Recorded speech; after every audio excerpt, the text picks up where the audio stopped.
Bismillahirrahmanirrahim. Assalamualaikum warahmatullahi wabarakatuh.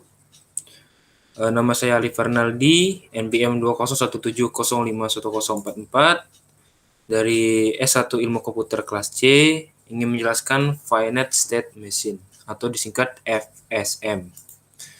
Pokok pembahasan kita yaitu satu, pengertian FSM itu sendiri, yang kedua ada FSM diagram, yang ketiga ada jenis-jenis FSM, yang keempat ada metode utama FSM, yang kelima ada kelebihan dan kekurangan FSM, yang keenam ada teknik pemodelan, dan yang terakhir adalah bentuk implementasi dari FSM tersebut.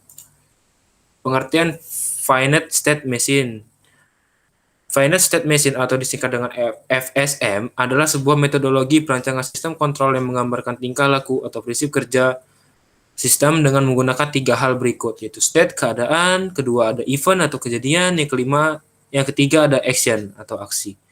Pada suatu saat dalam periode waktu yang cukup signifikan, sistem akan berada pada salah satu state yang aktif. Sistem dapat beralih atau bertransisi menuju state lain jika mendapatkan masukan atau event tertentu, baik yang berasal dari perangkat luar atau komponen dalam sistemnya itu sendiri. Transisi keadaan ini umumnya juga disertai oleh aksi yang dilakukan oleh sistem ketika menanggapi masukan yang terjadi. Aksi yang dilakukan tersebut dapat berupa aksi yang sederhana atau melibatkan rangkaian proses yang relatif kompleks. Finite state diagram itu ada dua, yaitu lingkaran menyatakan state, yang kedua ada anak panah menyatakan transisi yang terjadi.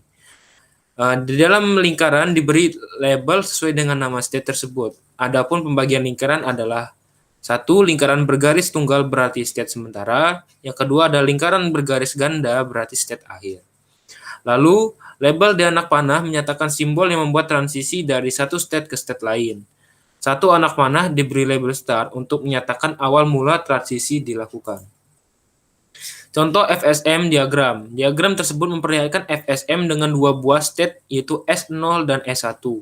Dan dua buah input E1 dan E2, serta dua buah aksi A1 dan A2. Output yang berbeda seperti terlihat pada gambar, ketika sistem mulai dihidupkan, sistem akan bertransisi menuju state 0. Pada keadaan ini, sistem akan menghasilkan action 2 jika terjadi masukan event 2, sedangkan jika terjadi event 1, maka action 1 akan dieksekusi, kemudian sistem selanjutnya bertransisi ke keadaan state 1 dan seterusnya. Di sini ada contoh dari FSM diagram di mana ada transisi awal, ada event, ada action, transisi, state, dan lain-lain. Secara formal, FSM dinyatakan oleh 5 tupel, yaitu Q, sigma, okta, S, dan F.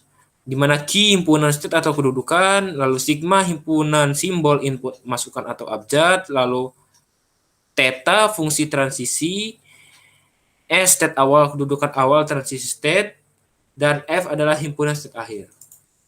Jadi jenis Finite State Machine itu ada dua, ada FSM beroutput dan FSM tidak beroutput. FSM beroutput digunakan untuk merancang mesin atau sistem. Lalu FSM tidak beroutput digunakan untuk pengenalan bahasa dalam komputer. Dengan input yang dimasukkan akan diperoleh apakah input tersebut dikenal oleh bahasa komputer atau tidak. Salah satu penggunaan FSM tidak beroutput adalah program compiler, yaitu program untuk memeriksa apakah perintah yang digunakan pengguna benar atau salah. Lalu metode utama FSM yaitu ada More State Machine, yang kedua ada Merely State Machine. More State Machine adalah tipe dari FSM di mana output dihasilkan dari state. Pada gambar di atas mencontohkan di mana state mendefinisikan apa yang harus dilakukan.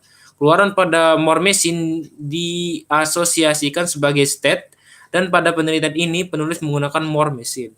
Lalu ada Merely Machine berbeda dengan More Machine di mana keluarannya merupakan hasil dari transisi antar state. Keluaran pada Merely Machine diasosiasikan sebagai transisi. Kelebihan dan kekurangan FSM, yaitu yang pertama ada kelebihannya. Satu, sederhana sehingga mudah diimplementasikan. Yang kedua, bisa diperbaiki responnya. Yang ketiga, komputasi ringan. Yang keempat, relatif fleksibel. Yang kelima, merupakan metode AI lama yang bisa digunakan pada berbagai sistem. Yang keenam, mudah ditransfer dari abstrak menjadi kode program. Lalu yang kekurangannya, satu, karena sifatnya bisa diprediksi, maka implementasi pada game kurang disukai. Yang kedua, implementasi pada sistem yang lebih besar lebih sulit karena pengaturan dan pemeliharaannya jadi kompleks. Yang ketiga, sebaiknya hanya digunakan pada sistem di mana sifat sistem bisa didekomposisi menjadi state. Yang keempat, kondisi untuk transisi state adalah tetap. Teknik pemodelan FSM 1, diagram transisi state juga dikenal sebagai diagram gelembung atau bubble diagram. Kedua, diagram pengambilan keputusan atau state aksi. Yang ketiga ada diagram grafik state. Yang keempat ada analisa hierarki perintah. Lalu bentuk implementasi FSM ya dari naive approach menggunakan conditional state, if else atau switch case tanpa memecah objek menjadi objek-objek yang lebih kecil sesuai state-nya. Untuk agen yang cuma punya state yang sedikit, metode ini memungkinkan, tetapi kalau sudah kompleks, penggunaan metode ini jelas tidak dianjurkan karena akan membentuk spaghetti kode dan monolithic conditional statement. Selain itu juga tidak scalable, tidak fleksibel, dan proses dibaginya menjadi lebih rumit.